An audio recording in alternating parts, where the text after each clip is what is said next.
Anime fans அனைவருக்கும் வணக்கம். So இன்னைக்கு நம்ம டூம் ஆஃப் ஃபாலன் காட்ஸ் எபிசோட் 12 தான் பார்க்க போகிறோம். போன எபிசோட் எங்கே முடிஞ்சிருக்கோன்னா, அந்த ஒரு சண்டை ஆரம்பிச்சிருக்குமா, இவனா சொல்லியிருப்பான் 3 பேருமே ஒன்றா வந்து சண்டை போடுங்க அப்படின்னு சொல்லியிருப்பான். இவன் சொன்ன மாதிரியே 3 பேருமே சண்டை போகிறதுக்கு தயாராகிறாங்க.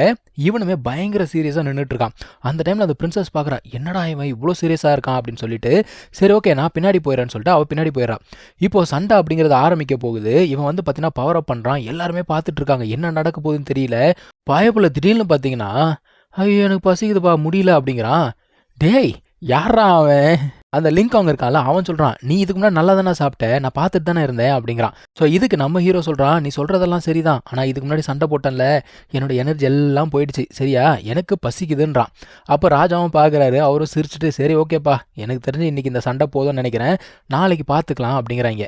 ஸோ இப்போ ராஜாவோட அரண்மனையை காட்டுறாங்க. அந்த இடத்துல நம்ம ஹீரோ உட்காந்து சாப்பிட்டுட்டு இருக்கான். பக்கத்தில் பிரின்சஸ் உட்காந்துக்கிட்டு இருக்கா. இன்னொரு சைடில் வந்து பார்த்தீங்கன்னா பிரின்சஸோட சிஸ்டரும் அவங்க அப்பாவும் பேசிக்கிட்டு இருக்காங்க. அதாவது ராஜாவும் பேசிகிட்டு இருக்காங்க. ராஜா என்ன கேட்குறாருன்னா, என்ன இது கண்டினியூஸாக பிரச்சனைக்கு மேலே பிரச்சனை வந்துகிட்டே இருக்கே, அது மட்டும் இல்லாமல் இந்த போவை யார் திருடிட்டு போனாங்க தெரியலையே அப்படின்னு சொல்லிட்டு யோசிச்சுட்டு இருக்காரு. அது மட்டும் இல்லாமல் இந்த சென்னான் இவன் யார், எங்கேருந்து வந்தான், இவனோட பவர் எல்லாம் வித்தியாசமாக இருக்குது, ஒன்றுமே புரியலையேன்றாரு. இப்போ பிரின்சஸ் வந்து கேட்குறா, என்னடா நாளைக்கு மேட்ச் எப்படி அப்படின்னு சொல்லிட்டு கேட்குறா.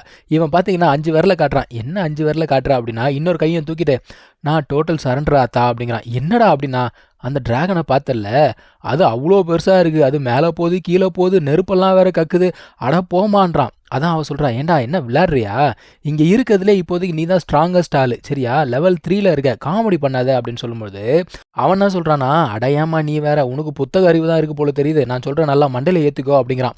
அதாவது இந்த டிராகன்ஸ் இருக்கு இல்லையா, அது வந்து ஏகப்பட்ட வகைகள் அப்படிங்கிறது இருக்குது. ஆனால் இந்த பர்டிகுலர் டிராகன் வந்து பார்த்தீங்கன்னா எல்லா டிராகன்ஸுக்கும் மேலே இருக்குது, இது ஒன்றும் அவ்வளோ ஈஸி கிடையாது ஜெயிக்கிறது அப்படின்னு சொல்லிக்கிட்டு இருக்கான்.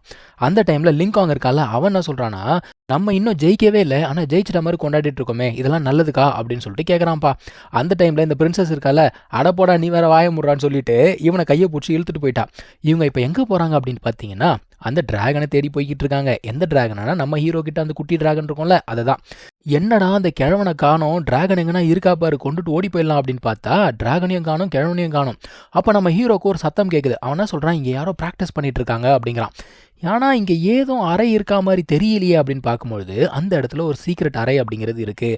அவன் உடனே என்ன பண்ணுறான், அந்த ஒரு பிளேஸை ஓப்பன் பண்ணுறான். ஓப்பன் பண்ணி உள்ளே போய் பார்த்தா அந்த கிழமை அதிர்ச்சிகரமான ஒரு விஷயத்தை செஞ்சுக்கிட்டு இருக்கு. அதாவது ஏகப்பட்ட பேரை கட்டி போட்டு அவங்களுடைய ஸ்ட்ரென்த் இருக்கும் இல்லையா, அவங்களுடைய எனர்ஜி, அது எல்லாத்தையுமே உறிஞ்சி எடுத்துக்கிட்டு இருக்கு. எனர்ஜின்னு கூட சொல்ல முடியாதுங்க, உயிர் சக்தி எல்லாத்தையும் உறிஞ்சி எடுத்துக்கிட்டு இருக்கு. இவ்வளோ நாள் நம்ம ஹீரோ ஒரு புக்கு ஒன்று டிரான்ஸ்லேட் பண்ணி கொடுத்தான் பார்த்தீங்களா, அந்த புக்கில் இருந்து தான் இவ்வளோத்தையும் இந்த கிழமை கற்றுக்கிட்டு இருந்திருக்கு. ஸோ நம்ம பிரின்சஸ் கேட்குறா, என்ன பண்ணிக்கிட்டு இருக்க அப்படின்னு சொல்லிட்டு கேட்குறா. அதான் அந்த கிழமை சொல்லுது, இதெல்லாம் உங்கள் அக்காவுக்கும் நல்லாவே தெரியும் சரியா, ஆனால் அவங்க வந்து தலையிட மாட்டாங்க, இவங்கெல்லாம் நான் சாதாரண மக்கள் நினச்சியா, இவங்கெல்லாம் வந்து டெத் ரோவில் இருக்கக்கூடிய கன்விக்ஸ் அப்படிங்கிறாங்க, அதாவது தூக்கு தண்டனை கைதிகள், அதனால் இவங்க செத்தான உயிரோடு இருந்தானே எனக்கு யூஸ் ஆவாங்க அப்படிங்கிறான். இப்போ கிழமை வந்து பார்த்தீங்கன்னா பயங்கரமாக முடியெல்லாம் கருப்பாகி போச்சு, வயசான கிழமை இப்போ வயசு பையன் மாதிரி மாறி போச்சு. ஆக்சுவலாக நம்ம பிரின்சஸ்க்கு வந்து பார்த்தீங்கன்னா நிறைய டெக்னிக்ஸ் எல்லாம் தெரியும் இல்லையா, அதெல்லாம் எங்கேருந்து கற்றுக்கிட்டா அப்படின்னு பார்த்தீங்கன்னா இந்த கிழமை தான் சொல்லி கொடுத்தது. அந்த ஒரு புக்கில் இருந்தால் சொல்லி கொடுத்துருக்கோம். ஆனால் அப்போ வந்து பார்த்தீங்கன்னா அது டிரான்ஸ்லேட் பண்ணல இல்லையா, ஸோ ரொம்ப பெரிய விஷயம்லாம் சொல்லி கொடுக்க, குட்டி குட்டி விஷயங்கள் தான் சொல்லி கொடுத்துருந்தார் போல தெரியுது. ஸோ இந்த ஆள் பாட்டுக்கு பேசிக்கிட்டே இருக்கான். இவங்க 2 பேரும் என்ன பண்ணுறாங்க, அந்த டிராகன் இருக்கு இல்லையா அதுக்கிட்ட போய்கிட்டு இருக்காங்க.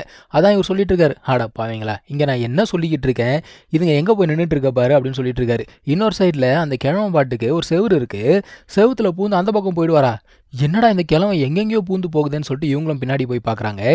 அந்த இடத்துல வந்து பார்த்தீங்கன்னா ஒரு ஆள் இருக்காங்க, ரொம்ப ஹைட்டாக இருக்கான். இவர் வந்து பார்த்தீங்கன்னா இம்மார்டலாம், இவரோட வயசு வந்து கிட்டத்தட்ட 6000 வருஷம் இருக்கும் அப்படின்னு சொல்கிறாங்க. ஸோ இந்த ஆள் இறந்து போயிட்டா கூட அந்த உடம்பு அழிஞ்சே போல, அப்போ அந்த அளவுக்கு உடம்பு வந்து பார்த்தீங்கன்னா ஒரு பதப்படுத்தி வச்சிருக்காரு.